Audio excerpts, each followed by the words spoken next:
eh, saya ulangi lagi, ketika mencari dunia diperlukan niat yang soleh. Kenapa demikian? Karena bagaimanapun dunia ini milik Tuhan. Langit bikinannya siapa? Matahari, bumi, tanah, pepohonan, lautan, ikan, kayu, batu, semuanya bikinan Tuhan, milik Tuhan. Kita tidak punya hak kepemilikan kecuali secara simbol. Sekalipun kita punya AJB, punya sertifikat, surat kertas, iya betul. Tetapi hakikatan tanah ini semuanya milik Allah. Siapa yang menentukan kepemilikan tanah? Manusia. Modalnya apa? Modalnya potlot sama garisan.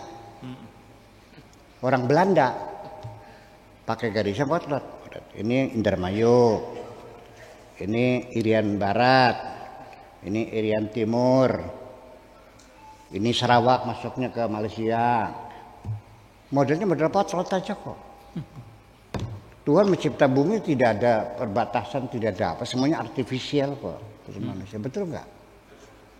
Betul nggak? Dan itu apapun yang kita miliki, nanti kita pulang, kita tinggalkan semuanya. Karena semuanya milik Allah. Makanya kalau kita menggarap milik orang lain, diperlukan prosedur etika. Iya dong. Haji Syihab mau garap tanah saya. Belum bayar ya? Iya. Belum ya. Berarti yang garap tanah saya ini 2 hektar ya? Nah, bayar enggak? Bayar ya? Bayar. Tahun ini belum? Ya udah. Iya.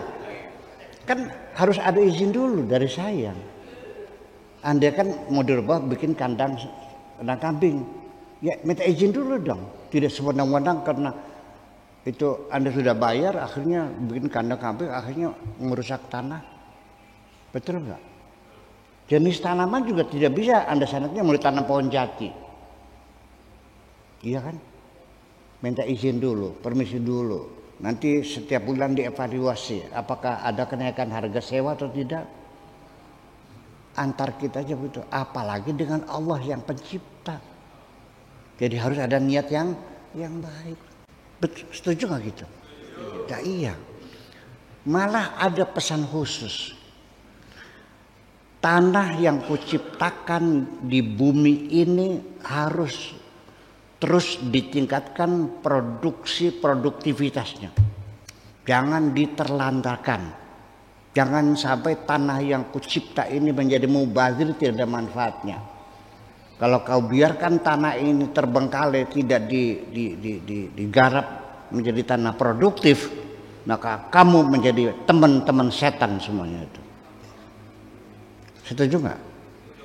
Innal mubadzirina apa luangnya masyarakat? Lah iya kan gitu. Niat yang baik. Akan tetapi nanti ketika Anda melihat ada orang yang bekerja sungguh-sungguh, rajin, berangkat pagi, buta jam 4, pulang jam 8 malam.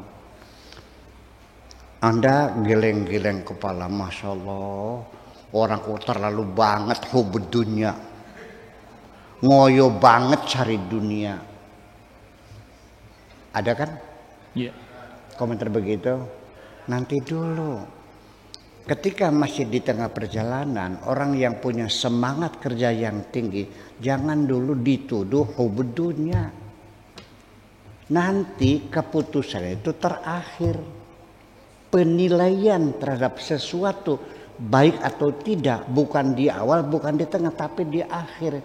Kapan kita bisa tahu husnul khotimah? Kalau sudah selesai. Paham nggak? Maka motivasi seorang bekerja pun ditentukannya nanti terakhir. Jangan sekarang semangat kerja dibilang hubud dunia.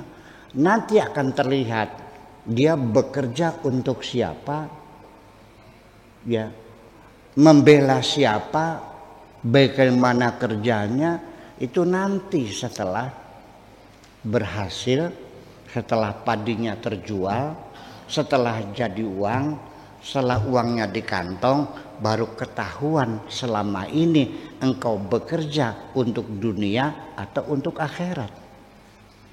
Ternyata setelah uangnya di kantong, sekian persen buat madrasah, sekian persen buat musola, sekian persen buat anak yatim piatu, sekian persen. Dia hanya menikmati 20%. Ini orang bekerja untuk dunia, untuk akhirat. Paham nggak? Tidak semudah itu menilai orang.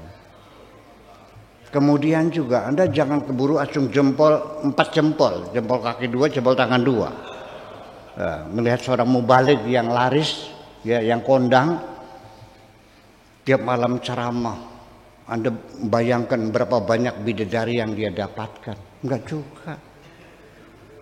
Ternyata setelah tahu, ternyata ketika diundang tarifnya 15 juta. Dan uang DP-nya dulu 5 juta, nanti yang 10 juta dibayar setelah selesai acara ceramah. Ini orang ini bekerja untuk dunia apa untuk akhirat? Mubalik yang pasang tarif nih, cari dunia apa cari akhirat? Dari duit.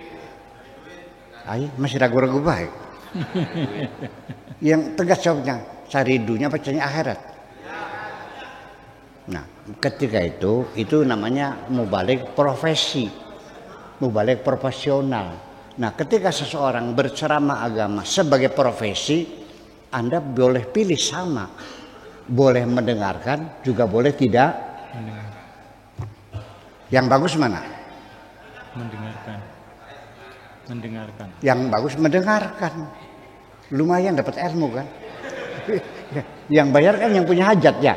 Kamu tuh ngapain? Iya. Karena sekarang, zaman sekarang, tidak mungkin Anda mendapatkan ilmu tanpa imbalan. Semuanya ada tarifnya. Kecuali orang-orang yang bekerja untuk Allah, bebas tarif. Maka sekersane mawon. Ya, selamat ceramah, salaman, ternyata dapat KTP, nggak ada masalah. Betul nggak? Dibuka hanya 50.000, buat bensinnya saja 500.000. Ya udah nggak ada masalah, tidak akan bakal nagih kok, nggak akan lagi Pak Haji, masa kurang dong. Ini buat bensin berapa, supirnya berapa lagi? Enggak, itu resiko orang berdakwah, bukan mendapatkan uang, tapi siap mengeluarkan dana. Terima kasih, gitu aja. Ya.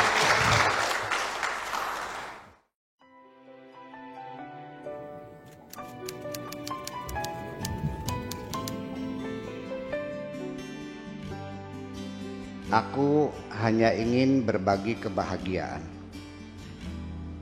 dan tidak menggurui siapapun. Terlalu sulit bagiku untuk menyalahkan siapapun.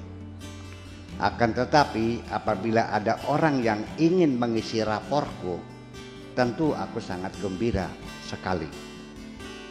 Dan kujamin aku tidak akan sakit hati sedikit.